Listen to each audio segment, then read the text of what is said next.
how do Frownies work? Frownies, honestly, it's the same concept as Botox, and that's why they're so powerful. And people are always like, what's the ingredient, right? What's the secret? And if you think about why Botox works, well, Botox is injected into the muscles and essentially it paralyzes the muscle. So people now, even you see people are getting Botox in their jaw, people are getting Botox in their traps and their calves. They're getting Botox in all these places for the purpose of basically relaxing muscle tension. So I always say, Frownies don't reverse aging, and Botox doesn't reverse aging. We think of wrinkles as a sign of age. I think of wrinkles as a sign of tension, because if you think about furrowing your brow, you can do that at any age. And I've seen young teenage girls who have forehead wrinkles and 11 lines because they sit around with their brow furrowed, holding tension. And so this tension develops, and then it becomes the shape of the muscle. So Botox basically just instantly relaxes that tension because the muscles, for lack of a better way to put it, is just like dead. Yeah. It can't move, it can't contract, and it's relaxed. Well, Frownies work by retraining your facial muscles. So they have a water-activated adhesive. So this is another reason that it's different than tape or any other wrinkle patches. They are just adhesive. They self-stick, right? Frownies are not. You have to wet them. And if you think about the science of like liquid to a solid, when they're wet, they're soft and flexible. When they dry, they harden. And when a liquid hardens to a solid, it contracts. And so you put them on and it contracts and it creates this lifting effect and on your face, the skin, the fascia, the muscles, it's all attached. It's not like that in the rest of your body. But on your face, it's all kind of interwoven. So when you put Frownies on your skin, you're literally holding your facial muscle. You're lifting the fascia and holding the muscle relaxed. So you're basically retraining the facial muscles. Think about doing a plank. You're just holding. It's like an isometric, right? So you're holding it relaxed, and it is splinting the muscle, preventing it from contracting. And a lot of people think like, oh, well, I'm not doing this in my sleep. You are. You don't realize how much muscle tension and things you can hold in your face while you're sleeping. But not only that, there is this aspect that just like you do a bunch of bicep curls, you're going to get this round bicep. You're shaping the muscle. You can see people who you can tell they have these like strong muscles here that are in that kind of grooved, wrinkled form. And then the skin settles into the wrinkle, and then you see the wrinkles on the surface of the skin. But it's really in the muscle. Anywhere where you see lines, you're probably holding tension in those areas. So you can retrain your facial muscles. You don't have to do that. And you can live your life without furrowing your brow. So it's kind of this whole holistic sort of stress, relaxation, learning to retrain your habits, and then the lines can go away. So does it only work for like minimal fine lines, or can it reverse or help alleviate like deep wrinkles, like a deep 11? I have seen the most mind-blowing results from people. And to be honest, we have thousands and thousands and thousands of customer before and after pictures. If you ever go on our Instagram and you scroll through, we have highlights where we have so many before and afters. I'll save them, and customers just share and tag us. I'll save them in there, and you can scroll through.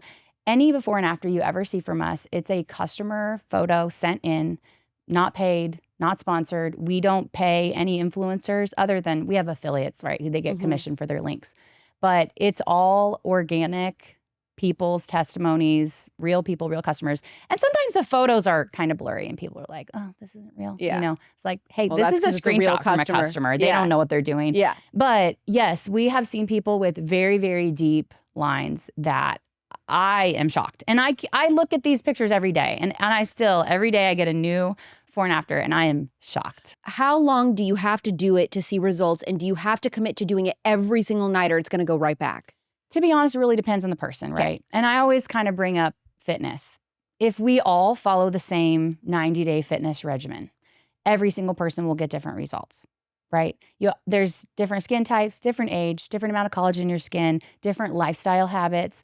Are you drinking? Are you smoking? Do you eat healthy? Are you eating garbage food? Are you exercising? Are you stressed out? Are you getting good sleep? All of these things will contribute to what your skin looks like. So the thing is that Frownies is not the magical end-all, be-all, instant cure if you're not going to be doing everything else. And isn't that the way that anything that's like natural and holistic kind of works? It all goes together. So how long? If you are in your early 20s and you have minimal fine lines, I have girls who they'll say online, well, I use this for 2 weeks and now I just do it once every couple weeks, or I do it once a week, or I do it 2 times a week.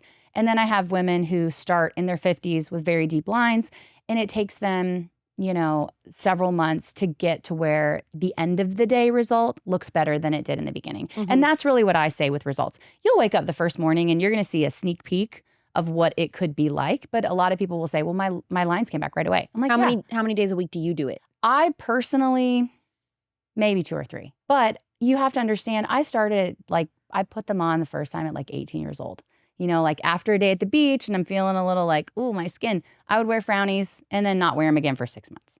That was when I started too with anti-aging skincare and eye creams and stuff was 18. And I wonder if that did play a part. But I also, you have these middle schoolers now that are going to Sephora and using all this retinol and anti-aging skincare. I mean, what do you think about that? Well, when it comes to skincare, actives and anti-aging ingredients are usually more intense. It's not going to be beneficial for your skin barrier at that age. It's a little too much. Now, something like Frownies, though, to be honest, I have seen, 16-year-olds out with their mom, and I'm like, they could use Frownies because it's natural and it's not going to bother your skin. I mean, I have used Frownies for 22 years. But again, it's been a gradual thing. And the reality is once you learn to, people watch me and they're like, well, you have Botox and you're not moving your face. I'm like, well, this is just my natural habit now. I just don't really furrow my brows. Exactly. So that's why if you can retrain your muscles and you can learn to just keep your brows relaxed, you don't have to use it as much. So that's what I tell people too. And they get so ticked when I say, I think that me getting Botox, it ended up filling up my toxin bucket to where it did eventually overflow. And then the last time I got it a couple years ago, I had Botox flu symptoms for a week. So that's when I was like, okay, that's super scary. I'm not gonna chance it again because what if those symptoms the next time just never go away? Right. So I kind of got the hint. Plus, I found out I had autoimmune disease, and I think that exacerbated it and made it worse. So that being said, what ticks people off is I say, what's controversial is I think me starting to get Botox in my mid to late 20s and training my face not to go into those muscles, I think that really did play a part in that I look a lot younger than I am now because now I'm 32. Yeah. And I don't think I look 32. I think I look younger than that. But people get mad that I attribute that to Botox. Now, I didn't know about Frownies, but I think that has to do with it. It's that I wasn't spending all my time frowning and and squishing my muscles like that and flexing my muscles like that. So my face doesn't do it. Yeah. So that's why I think people also accuse me of having it now and I don't. Yeah. But I mean, if I sit here and squint and move my forehead, you can see I have full movement and can wrinkle my forehead, but my natural face doesn't do that when I'm just sitting here. Well, and some people don't, I mean, sometimes people are kind of critical online. Yeah. And I've seen people in comment sections say things like, I'm 50 years old and I never even got any wrinkles until I was 48. These people don't need this. And it's maybe someone is in their 50s and they just don't have a habit of furrowing the brow. They say you mimic as a child, you mimic the facial expressions of your primary caregiver. So, people sometimes say, this is genetic. I got this from my dad. It's well, maybe you are mimicking that face he makes. Totally. Yeah, that's a good point. But if you don't do that, you don't get the lines. Do you think it's frustrating, the women online, that it's almost like a self-righteous, well, I don't care about aging. I'm fine with having gray hair and wrinkles and not ever doing skincare and I never wear makeup and it's trying to be better than us. I'm like, well, that's fine if that's your choice. What you want. But I don't think there's anything wrong with women who don't want to show wrinkles and stuff. And if there's a natural way to do it, why is that demonized? Right.